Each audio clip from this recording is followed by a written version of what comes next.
Hi, Wendy. It is great to be here with you. Thank you so much, Cindy. I'm looking forward to chatting. So, why don't we just start off by your telling us about yourself? Sure. My name is Wendy. I'm single mom of two fantastic teenage boys. We have spent most of our time living in cities up until the last year or so when we took a giant leap as a family and moved to a 10-acre farm in the very rural section of North Carolina. I'm a full-time nonprofit professional. I do fundraising for a Jewish nonprofit organization, and I'm a part-time farmer. That's incredible. So when you were growing up, did you have a framework or plan in mind for how you'd approach having a family and a successful career? I mean, especially with a farm, Yeah. Well, the farm was a whole different thing, right? The farm wasn't on the radar as a suburban Detroit kid when I was growing up and thinking about it. I always imagined that I would have a family and work at the same time.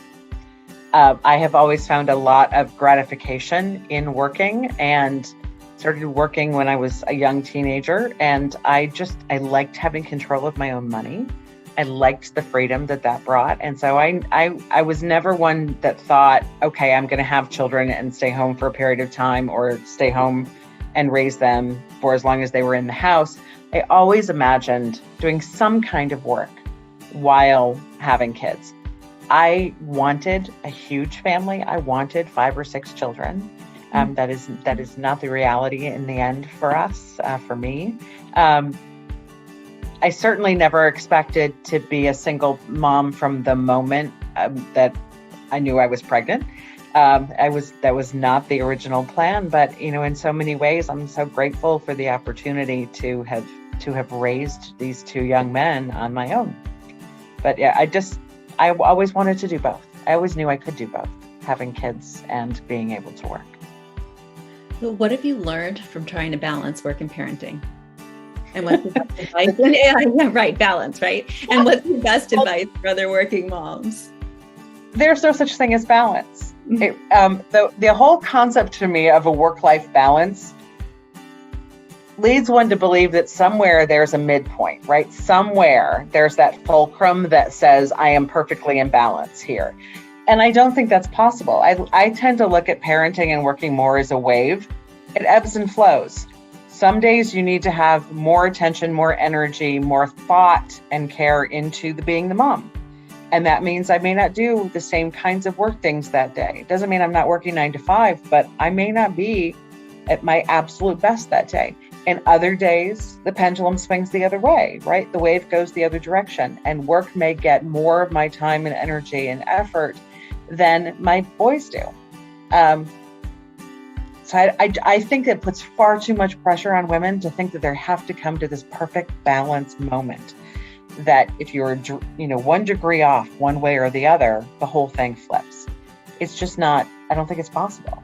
I think also having been a single mom for such a long time, my professional choices were different than I thought they would be. My career path is different than a lot of people who are in the same profession that I have. And it is because I made decisions at certain periods of time to take jobs that didn't require travel or that allowed me to have more flexibility on what time I could pick up from daycare. Right. So when you have to be able to balance all of those things, the situations more so than the actual roles of being a mom and an employee at the same time. I think that there are employers now that look at women working, women parents working, and saying that there is a different level of flexibility and we don't have to, as working women, necessarily apologize as much as we did when my kids were little in a professional setting where I felt like I had to overcompensate for being a mom in the workplace.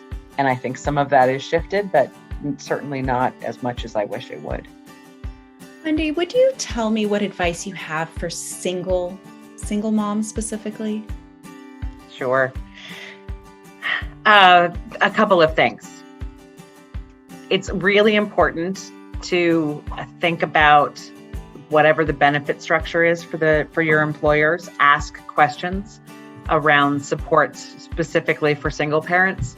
There are travel potentials. When I had to travel for my jobs in the past, it cost me money to travel for my job because I had to find childcare. Someone who was willing to stay overnight with my kids. Couldn't always depend on other family, in whatever town I was living in, to be able to do that. And so push the envelope a little bit. If you have the capacity within your employer to ask questions about, well, I'm a single parent. When I travel for work, that means that I incur an expense. Is there a possibility? Ask those kinds of questions. See what the possibilities are of having your children travel with you, even if you're paying for the travel, but they could help with a caregiver while you're traveling. I used to occasionally have one of my nieces travel with me, or my sister sometimes would travel with me if I had to go on a 5-day trip, so that I could actually take my kids with me and not have to be away for that long period of time. Find your people. That is one of the most important things. When I was a single professional mom, I was part of a group called Single Moms by Choice. It's a national organization. They have chapters all around the country.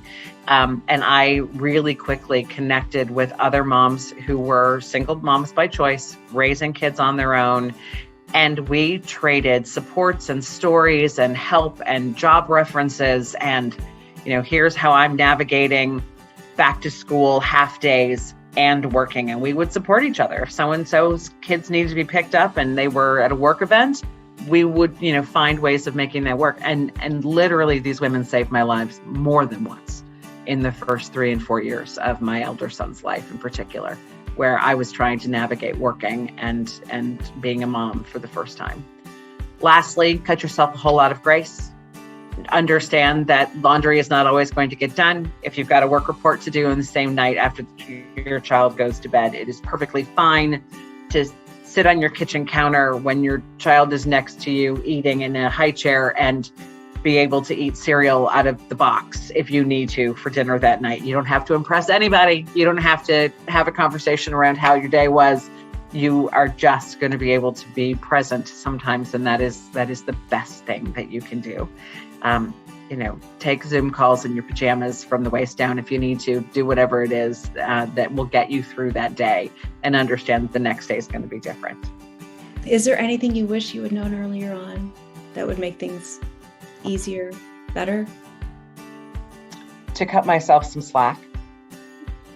That's to not try to think that to let go of the idea that I had to be perfect at both.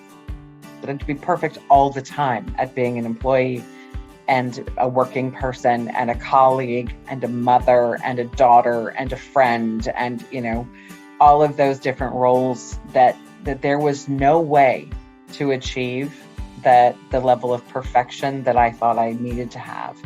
I wish I had known that what my children really need from me more than anything else is acceptance and love and presence. Physical presence, not gift presence, right? Mm-hmm. I wish I had known that earlier, that it was so much less about stuff and achievement than it was about being physically available to them. And that took me a while to get there. And I think only with my second child needing more of my time and energy for him to be successful in school, or for us to have a steady routine for him, that's really the moment when I remember thinking, oh, this is less about, can we go to Europe this year? And much more about, Sam needs me to be at school every morning to drop him off. Otherwise, a change in a routine really messes us up for a whole week. So it was humbling in a lot of ways to have to take I chose to take myself out of an achievement ladder in some ways, and just shifted what success looked like. So how do you make yourself feel comfortable with the trade-offs that you've made? I've made a lot of trade-offs. I think that changing and really getting clear around what I wanted as a mother, what I wanted as a professional, what was important to me, and not necessarily listening to what social norms might say is supposed to be important to me. I mean, right now is a perfect example. I am 53. I think we're 53. I'm 53 years old, and I should be in my most top earning professional level. I should be, according to the way in which social norms are set up, making the most amount of money I've ever made in my career. And instead, I made a decision last year to take a different job and a pay cut that allowed me to work from home, that allowed me to live and work anywhere I wanted, so that I could have my farm, but also so that I could be physically present for my kids when they got home from school. I am very lucky that I have the capacity to do that. I am so grateful that I can earn the money that I need to and not have to take the top paying job that has me traveling 4 days a week, because that's what society said that I should be doing. I mean, there's a lot of confidence that is required in making those decisions, a lot of faith in my skills and my abilities, that I could get a job doing lots of different kinds of things. And there's also just an understanding that no decision is really permanent, that any decision I make professionally or personally can be fixed, really. And so, beyond choosing to be a mother, which is a choice I make every single day and would do it again in a minute, beyond that, really, any other choice is temporary. What policies or changes to the workplace would you suggest that would make a difference? So many things. Parental leave. Let's talk about parental leave. Parental leave is a phenomenal thing. It should be available to every single parent, paid multiple months, and it should be available not just when your child is born. Parental leave should be available when you've got a child transitioning schools, when there's a healthcare situation, when you have potentially a neuroatypical child, when you need to be able to take time off for helping our own parents and go through their end of life situations. Parental leave is not a moment in time.